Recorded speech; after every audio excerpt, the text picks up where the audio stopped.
Rebel religion and the news. All right. Good Monday morning, everybody. Welcome to Rebel Religion in the News. Jerry Lennon, Alfredo Romero, Rock of Life Fellowship, Pastor Tim Rule, Pleasant Valley Baptist Church. Big week this week. But by Wednesday, we could have a new pope for Catholics. 1.4. You know there are 1.4 billion members in the Catholic Church? That's a church. That's a 1.4 billion. They've got it going over there. Three Protestants here, but it's still interesting, and we were hoping that they pick a pope that is a good leader for their church. And before we get into that, real briefly, let's talk about Donald Trump dressed up as a pope. Well, he did. Okay. He didn't create it. No. His White House did not create that AI-generated image, but somebody in the White House reposted it. May not have been Donald Trump. Because companies and even President Biden, they have a social media director who posts things under their Instagram or their TikTok or their X or whatever. All right. Well, real quickly, if Joe Biden had done this, what would you said?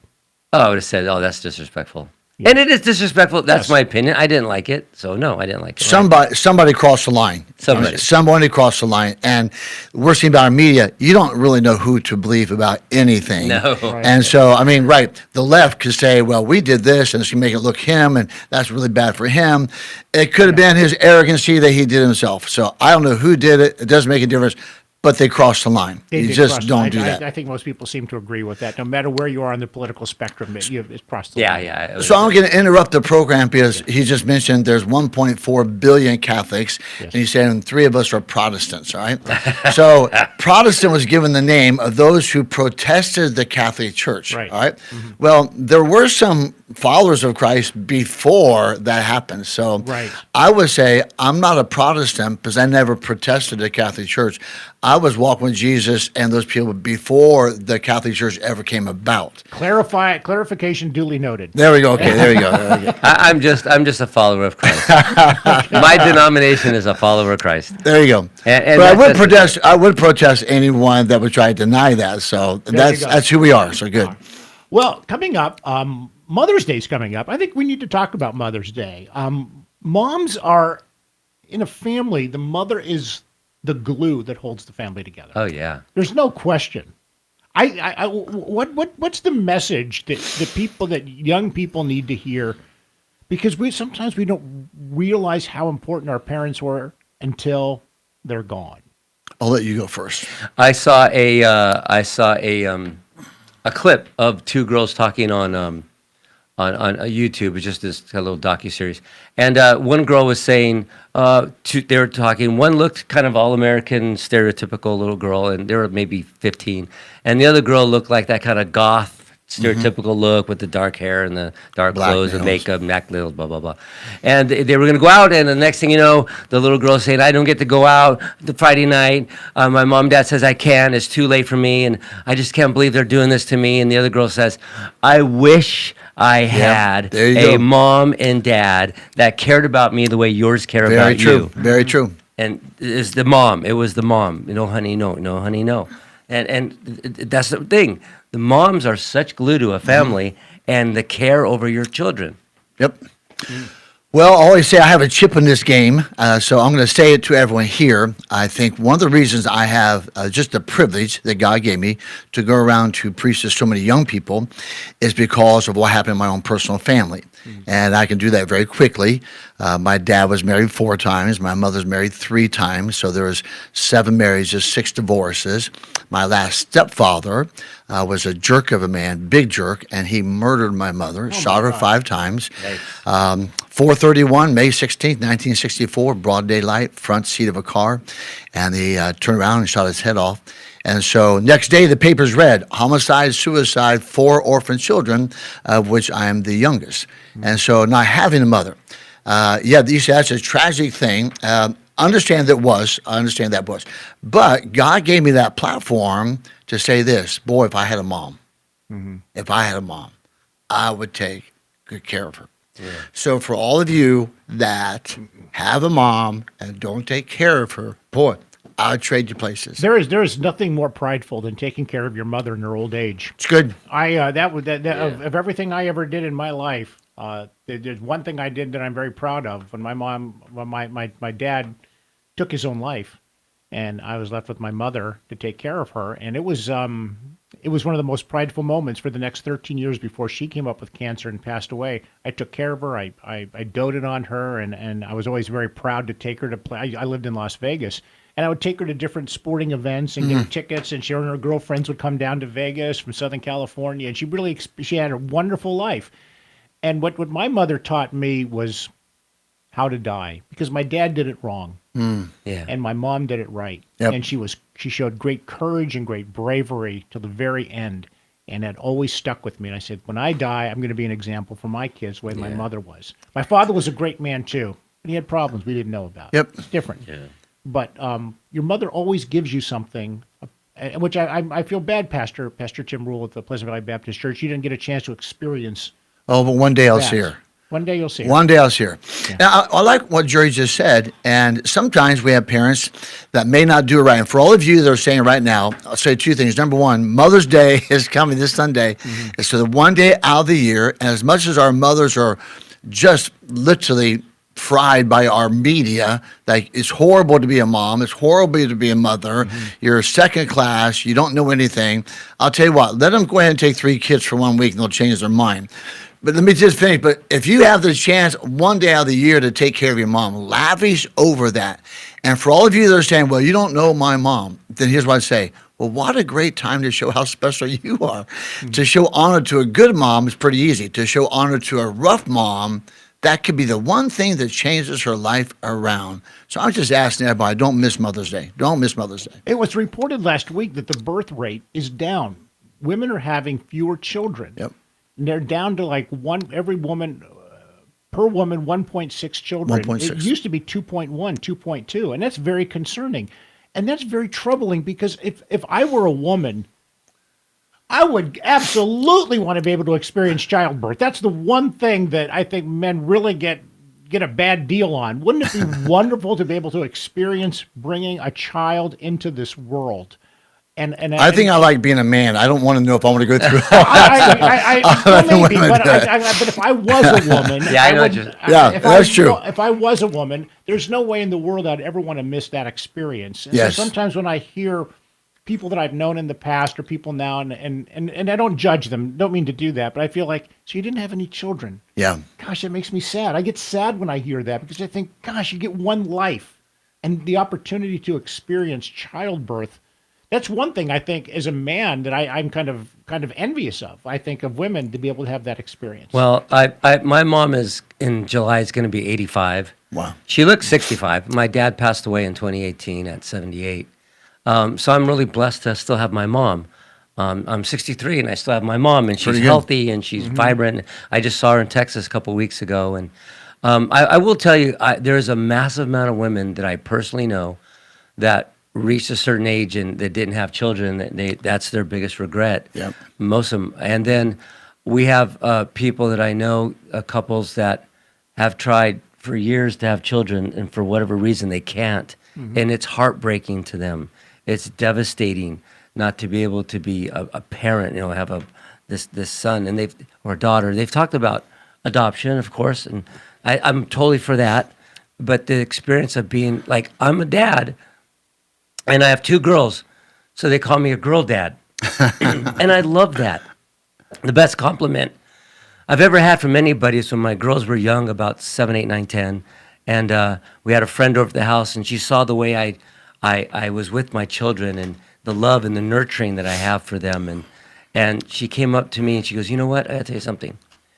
You're a wonderful mom. But it was because of the nurturing and that I didn't have this stoic relationship with my kids, and I still don't. I tell my kids, my 2 girls, every day, I love you, I love you, Yeah, I'm proud that's of you, I'm good. proud of you. Very, very good. Back in the 70s, I graduated high school 75, and I went to college for pre-med. And it was kind of the thing, if you didn't make it in med school, you could be a dentist. If you didn't make it in med school, you could be a dentist. And like dentists were like sub-level, and nobody wanted to be a dentist. What are you doing? I'm working on teeth, And really what the media did with that, it was such a crisis. Like you are afraid to be a dentist, and nobody wanted one. But the media has done the same for a mother. If you don't have a career and you're just a mom, if you don't have an office to go to, you're just a mom. And it's like, I don't want to be a mom. I don't want to do this. I want to have my own thing, pay my own bills and all this other stuff. And I think, boy, they miss the joy of being that mom. And our society has done that to our young ladies. Yeah. It used to be the greatest joy to be, to get married and court and date, to get married and then have children, have a nice little family. And now the media has taken that away to say, you don't want to do that stuff. Well, yeah, and that's too bad. Agree. Well, I took that the story, the movie Mona Lisa Smile with Julia Roberts. She was a teacher. She's training these women to have careers. At the end of the movie, she was highly disappointed that one of them chose to be a mom. And she opens up the door. Where are you at school? I'm not. We're getting married. We're having kids. I want to be a mom. And she was so disappointed. Yep. And that's how the movie ended. I'm sorry, so a spoiler. She's driving her car I can't believe she just wants to be a mom, a housewife. How demeaning. Before I got married, before I proposed to my wife, she had a chance to work for CNN. She's very good. She's like 27, 28. And I remember saying, gosh, what an opportunity. Yeah. And she said, I don't want to be a news nun. A news nun. Yeah. Followed job to Good job term. in television news. And Kelly is extremely talented. She's very, very good. Yeah, she's very good. She could work in any major city in the world. And she's so happy living where we're at, where it's much simpler. And she has 2 wonderful children. She has an average to better average husband. And Let's talk about that next segment. Let's talk about that, okay? And she has 2 great sons, that's for sure. And so life is choices. I remember one time I was complaining about something with my news director in Lexington, Kentucky, and he goes, I think I probably told you this. He says, listen, Joe, you got a great wife, you got 2 kids, you got a nice house, you got a good job, you got a little money in the bank, and you don't have that. Well, let me tell you something, Jerry. There is no nirvana. Yeah. Okay, you don't get everything. Yep. Sometimes you don't get everything you always want. Sometimes you have to make certain sacrifices for the greater good. Yeah, I agree with that. I have an amazing wife. My 2 daughters are amazing, and they married 2 wonderful guys, and my grandkids are amazing. So, yeah. It's Mother's Day. Don't forget We live in your mom. Nirvana, see? It's Sunday, May 11th, Mother's Day. Make sure you do something special for your mom. Good. Over the top special. Yeah, there you go. Yes, and husbands, even though she's not your mother, Help 'em out. she treats you like a mother sometimes. I mean, she takes good care of you. So, husbands, make sure you do something special for your wives as well on this day. We'll be right back with Rebel Religion in the News right after this break. I don't know, we could continue talking about Mother's Day, but I think we kind of summed it up. Take care of your mom on Mother's Day. Do something special. And in June is Father's Day. So I was let's not just forget going to admit that. If you do it really big for Mother's Day, there might be a little payback when Father's Day comes, right? It really is. Yeah, it's interesting. I was reading an article that Mother's Day is the second most attended church day. It is out of the year. Right after Easter Resurrection Sunday, Yep. right? It's Mom's Day, and we're loaded with moms, and we give them roses as they walk in. Good job. And, we honor them. I think my wife is sharing the message this week because she's a wonderful mom. And we were talking about it yesterday, just to be a little personal for a second. She hasn't been able to really do much physically for the last 20 years because she has a neurological disease. Basically, it's MS, basically. Mm-hmm. And she was saying, I just wish I could have been a better mom. I haven't been able to do the things, take walks with my children, change the diapers of my grandchildren. I haven't been able to. She did something much more valuable than that. She set a great example for Yes, her has. children about persevering through difficult times. That's exactly what I said. That's exactly what it's about. I didn't mean to say it. jump on your No, story, say but it, I thought say I'd cut it. to the She's chase. definitely leaving a legacy there. She left a great legacy, Yeah. yes, and that's sort of I felt that I think with all of our mothers. And of course, Pastor Rule, I mean, that's an exception here because you had a tragedy when you were a young child. But really, for those who've been blessed to have a mother who's been around, I always try to say, in my Lutheran catechism, it says the commandment about thou shalt not bear false witness against thy neighbor. My Lutheran catechism says you do more than that. You put the best structure on everything. No matter, so act like a defense attorney. So if your mom or your dad did something that wasn't right, or your child, or in your workplace or anything, maybe your mom wasn't perfect. You see, let me put the best structure on it. Let's find something that was positive that really, really made my life special because of her. I think that's the way we should approach it. So if you're upset with your mom, you're upset with your dad, you're upset with your coworker, be their defense attorney and treat them like that. There you go. That's the way to treat them. Good. Put the best structure on it. And for just a few times I have met Alfredo's wife, you talk about a lady who has tenacity, about overcoming obstacles, resiliency. But what I like about it, she does it with a good spirit. Oh, yeah. I've never heard her complain one time. I never heard her whimper about her disability or what you want to call. She is an amazing lady, and for that attitude to pass down the next generation beats everything else she could have done for her kids. I'm glad. Oh, yeah, she's there's doing no doubt when I've gone to Rock of Life Fellowship, she's an inspiration. Yeah, I mean, it's inspiration. She's been in a scooter the last, I don't know, 15, 16, 17 years. She had this treatment called plasmapheresis a few months ago, and it gave her enough strength because she doesn't have use of her hands or her feet. She can't feel anything, and her hands are all closed in. But she's been able to get up on those stand-up walkers and walk a bit. So that was great. So the interesting thing I was going to say is that, people see her in church, and she's trying to get on a walker, and she was on a scooter, and they can see her. She has tremors, and when she comes up to say a prayer or do an offering or something, she'll get up there in her walker and shake and tremble, and I have to hold the mic for her, and the first thing she says is, "Isn't God good? Isn't He amazing? Isn't life just wonderful?" And I'm like, who are you? How did I ever deserve you? I don't. So I'll plug for his church this Sunday for Mother's Day to go and see his wife. I would tell you to go. I mean, that's an example you want to see right there. That's awesome. She's amazing. She's amazing. But she's a wonderful mom, and she's a wonderful wife. And I'm just to cap it off here. I don't deserve her. Yep. I just don't. It's not taken for granted, that's for sure. Right. No. That kind of brings along a topic I kind of want to touch on very briefly. Gen Z is unhappy. Oh. They're unhappy.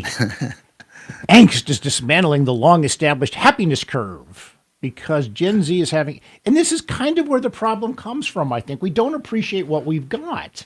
And Gen Z seems to be Gen Z, they're like, what age group is that? That's Now it's 15 to It's they're not happy. It's that. What is going Young on? it's the When I was youngest 15, generation. I was never happier in my life than I was 15 years old. Those are like the best times of your life. Yep. You have no responsibility. You're living at home. You're having a great time. You're going to school. You're looking at pretty girls in class. What a great time to be. And they're not happy. They're not happy. Why aren't they happy? Well, to me, it's that entitlement thing. We've been giving them so much and so much and so much. You've heard the old joke, a man was just sad, very, very sad. And a man said, "What's wrong?" He goes, "Well, on Monday, I got an inheritance check for $80,000. Because $80,000, that's unbelievable, because we won't believe this. Tuesday, I got another accidental accident, whatever it was, for $75,000. And I can't no, you don't believe this. And the very next day, my great uncle died, left me $500,000. Because, so why are you so sad today? He goes, nothing came. Nothing came. And I'm thinking, our kids have been spoiled after spoiled after spoiled after spoiled. Yeah. And that's okay, because we always say this, I want to give my kids what I didn't have. Yeah. And so I want my kids to have a better life than I did. And we were successful. But now they don't know what to do with it. They've got everything under the sun. They got $1,000 phones. They got watches that take their heartbeat. They live in abundance. And then they think, okay, now I'm not happy. That's kind of why I wanted to touch on a little bit with moms. Appreciate what you have while you have it, because it's going to fly by.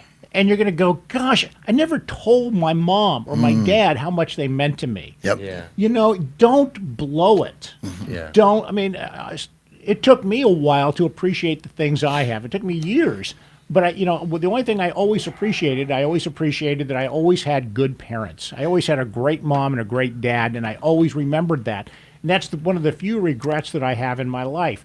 And so I would encourage anybody who has a mother, really appreciate it. Don't be like some of these Gen Zers and just not appreciate what you've got. Let me say this, for all of our listeners, you're listening to three men all in their 60s. Yeah. And so there's probably not a Gen Zer listening to this program. Right. So, no. Should there be? So honestly, every dad here, every father here, every man here ought to be promoting the position of their mother, of their wife and their mother, so the Gen Zers hear that.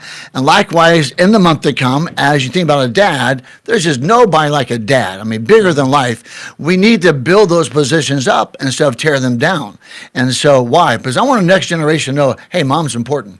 Even on the cross, Jesus said, hey, John, Yeah. take care of mama. Yeah. Yeah. Take care of mama. And then he said, hey, mom, make sure you take care of John. And so he really purported that of the family issue, but boy, he made big of his mom right there. And we ought to take that to heart. If Christ made big of his mother, we should make big of our mother also. Yeah, I did a message on that. Jesus on the cross looks at basically the beloved John, right, the one he loved, and take care of my mom. I gave a message on that for Mother's Day, and I teared up. I cried. Sure. Because right around the time my dad passed away, and I was like, I got to take care of my mom, and that teared me up. But I'll tell you one other thing about Gen Z. They're the second generation now, behind millennials, that we're told this world is horrible, and culture is horrible, and people are against you, and you're not appreciated, and the world's ending in 12 years or 11 years. Right. And society's horrible, and there's so much hate and vitriol between political parties, and even the movies and things tell you life is full of hate and all. So I understand why they might be in some angst and some depression, anxiety, because they've really been told life is horrible, what's the point? Yeah, it's true. Yeah. So, again, I always try to think of the listeners. So then our job would be to say, we've got it made. I guarantee you, if everyone listening will make a list of the top 10 important things, all right?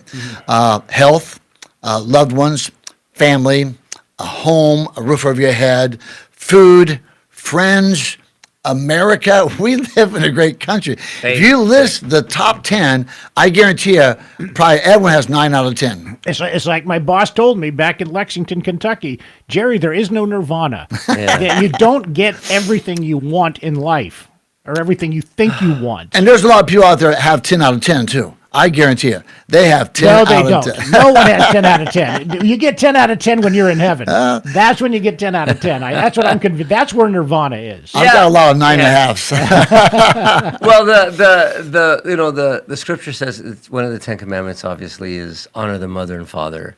And I tell you what, now that my dad's gone, I wish he was here so I could honor him even more. Sure. But I had a great relationship with my dad, so I'm happy about that. I take that back. Maybe there is nirvana. We just don't realize we have it. Maybe you're right about that. That could be I a have to good think point. about that. Maybe we Well, do watch have this. everything, I but would we say, don't appreciate it. I can say easily, and this is not a vanity thing, but I'm the happiest man in the world. Yeah. We live in abundance. I have more clothes than I can wear. I have more shoes I can put on my feet. Sometimes we have to throw away food because we didn't eat it wisely. I have a vehicle that takes me to work. I have a job. I live in America. I have freedom. I have friends. I have mentors. I have health. I can shout a mile. I don't have a thing to complain about. I am the happiest man in the world. Right. And so I can even look at, I have trials. Well, the trials, yes. But they just what build me. They what make you strong. It's like, I want to be a great athlete, but I hate the locker room. I hate the workshop. I hate the lifting weights. Well, that's what makes you something. So I don't mind the workout room. Why? Because I know the playing field is coming. And so the hard knocks can just make us all better. So I know. I live a 10. I live a 10 every day, and I'm loving the 10. I really am. Well, Pastor Tim Rule, our guest, we have just about less than a minute left. We're going to put up their service times 9, 10, and 11 on Sunday morning. Pleasant Valley Baptist Church, the big white church, as you're heading north on Highway 99. You see it across from the big car dealership there. But what's happening at the church? It's always a special Mother's Day, and in lieu of my testimony, we've always tried to make it big. And as Alfredo mentioned, it is the highest attendance church day of the year outside of Easter. And so my one little thing would say this. We've already said, let's make big of mothers. Let's make big of Mother's Day. But also, don't do it like, okay, I'll go to church with her. I'll get my picture taken. Just say, I can't wait. I'm going to sit right next to her. I'm going to get my picture taken. I'm going to take her out to dinner. I'm going to buy her a gift. I mean, just really blow it out of the park. That'd be great. Well, that's wonderful. Okay, thank you so much, gentlemen. Thanks for joining us, everybody, on Rebel, Religion in the News. We'll talk to you next time. Take good care, and so long, everybody.